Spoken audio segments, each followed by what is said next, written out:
Spirit 105.3. Hi, this is Erica. Hi, Erica. How you doing? It's Tyler calling. I mean, is this really Tyler? No, this is an impersonator. This is a stunt double calling. If you're really Tyler Hynes, what Christmas movie will you be starring in with Aaron Krakow this Christmas season on Hallmark? That's a trick question because I'm not a very smart man with a good memory. No, it's called Christmas Above the Clouds. Oh, I can't wait because I loved the movie you two did together. It Was Always You. Honestly, my favorite Hallmark movie. That means the world to me. Thank you. I mean, that's all Erin. She's a tremendous talent, and I am just a pleasant, happy surprise to be the gentleman to the side of her. Oh, Tyler, it is so wonderful to meet you. Thank you for taking time to be on the show today. Of course. It's my pleasure. We are so excited that you are coming to the Tacoma Holiday Festival. It says right here that you're going to be bringing your signature charm. What does that mean, and what can we expect? Well, it's not very pretty. I'll start there. But I will do my best to, say hello to folks and spend time. This will be my first time kind of doing this kind of thing. I've done conventions and appearances and sorts, but I don't quite know what to expect. But I know that I'll be there, and I know that it's these kinds of little gatherings that I do adore, and I love hearing stories of people's lives and how these movies meet them and what they mean to them. So I'm grateful to go along, and we'll find out what it's like. That's so cool. Let's talk about the fans. I'm definitely one of them. I mean, we are in our living rooms with you all through the Christmas season, in our festive pajamas, but actually walking with you when it's snowing down a street that's lit up with Christmas lights, or sitting beside you on the couch when you break up with somebody. What is it like knowing you're making that kind of connection? Well, I have so many folks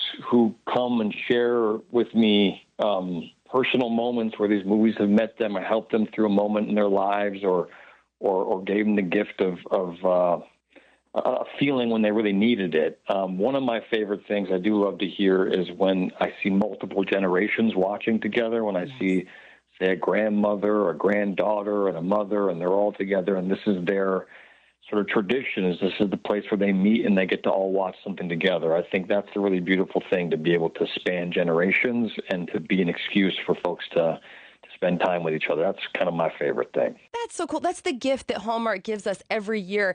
And then, of course, you guys are making the cookies. By the way, are you eating those cookies? What do you mean, in the movies? Yeah, are you talking about when we do this appearance? Oh, in the movies? Yeah, no, of course. I have to eat cookie after cookie after cookie after take. It's a problem. And by the end of it, you just hate cookies. This is my job. These are the hazards that come with my profession. That's awesome. So the cookies, you've got the snow and the snowball fights and the log cabins. Like, what's your favorite thing about making a Hallmark Christmas movie aesthetically? Oh, in terms of like aesthetics, yeah.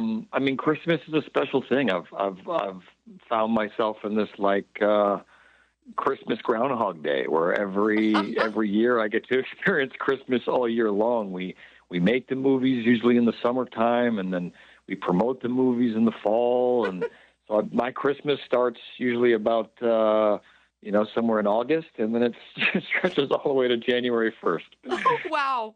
That's so fun. I would love that problem. What's your favorite Christmas memory as a kid growing up? I just remember how hard it was to fall asleep. My mother is French, and they celebrate Christmas on Christmas Eve. And so we would do this thing where we would kind of go to sleep and then wake up a few hours later in this sort of weird hour of the night, and we would open presents. And there was something really kind of different, and it felt, I think it made me fall in love with, I don't know, the abnormal things, like something that's not a regular routine. The fact that I'm going to bed and waking up in the middle of the night and then we're doing this whole event, I think started at an early age that made me just love things that are just unique. And I think I found myself in a unique profession where every day is different, and that's maybe no coincidence. Oh, that's so cool. I have to ask you about the guys, because there are so many of us women who love Hallmark Christmas movies, Hallmark movies, period.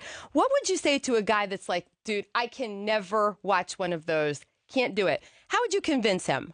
I would say Look, there's no convincing you. You live your life, but the fact is that we're having a party over here, and if you would like to join, the door is always open. And I will Yes. say, there's a bit of a roadmap in these movies as to how to be kind to folks. Pull a chair, open a door, and some of the mothers I meet, they're so sweet and they're so right in that they say that, my son watches these movies with me and he learns these sort of principles that we really appreciate and that have been a bit of a forgotten art, and that is just to be kind and make time for people, and little gestures like pulling a chair or helping somebody up some stairs. These are lovely things, and I'm very grateful that the random genre of movie I've found myself in as of late focuses on those things, or at least is a bit of a place where I can show those things. You are keeping chivalry alive.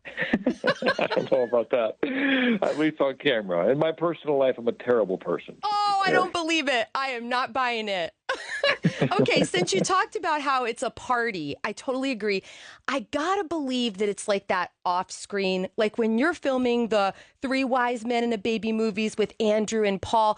What is it like for you guys off camera? I mean, it's surreal. It's like looking at your two dumbest, closest friends and just finding yourself in the circumstance that none of you could possibly imagine. Sometimes when we're doing these scenes, during the scene, in fact, always during these scenes, I'm looking over at them, quote unquote, in character, and I just can't help but sort of giggle and get lost and think about the fact that me and my two best friends are here in this multi-million-dollar circumstance doing God knows what.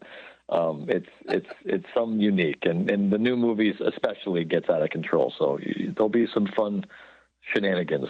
Oh, I'm counting on it. Now, were you a dancer before the Three Wise Men and a Baby movies?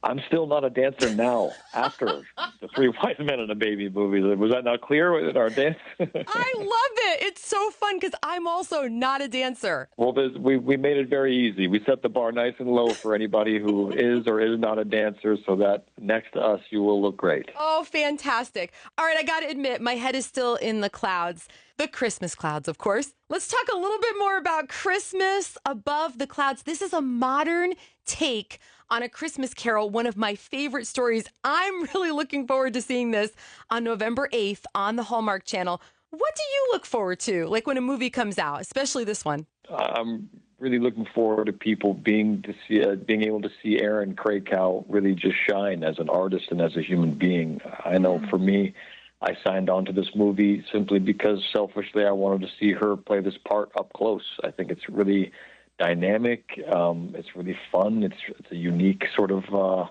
experience told through a familiar story. And I think I'm just a big fan and grateful to be able to be in her company. So I think people are going to really look forward to just seeing Erin shine as the star that she is. Wow, that is so cool. I'm a big Hardy. And if you're like, wait, what's a Hardy? That's a person who really loves the Hallmark show When Calls the Heart. Highly recommend it. It's awesome. I'm wondering, what is Erin like off camera when you guys are having a cup of coffee and just relaxing and talking as friends?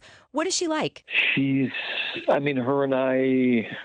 She's a team player. She puts up with me and my shenanigans relentlessly, and she's warm and professional, and she makes it look very easy. She's able to just have fun on set despite the long hours and the demands, and she tends to just record me in awkward circumstances where I might be taking a nap or, stuffing my face with food, and she seems to enjoy that. Oh, and showing up on the When Calls the Heart set. That was fun. Yeah, she had no idea I was appearing there, and neither did I, actually, until about an hour before I showed up.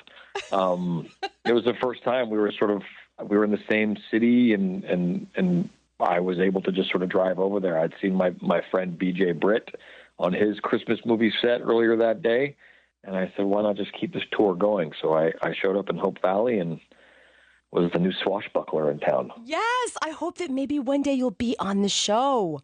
Yeah, be a little gunslinger, maybe an outlaw. I would love that so much. Tyler, one thing I love about you is Rusty James. I follow your dog, only one of two dogs that I follow on Instagram. I don't know if you know, but there's going to be a Puppermint Lane at the Tacoma Holiday Festival, and they're going to have dogs up for adoption. So what does Rusty James mean to you? Well, I'm staring into his big brown eyes right now. Yes.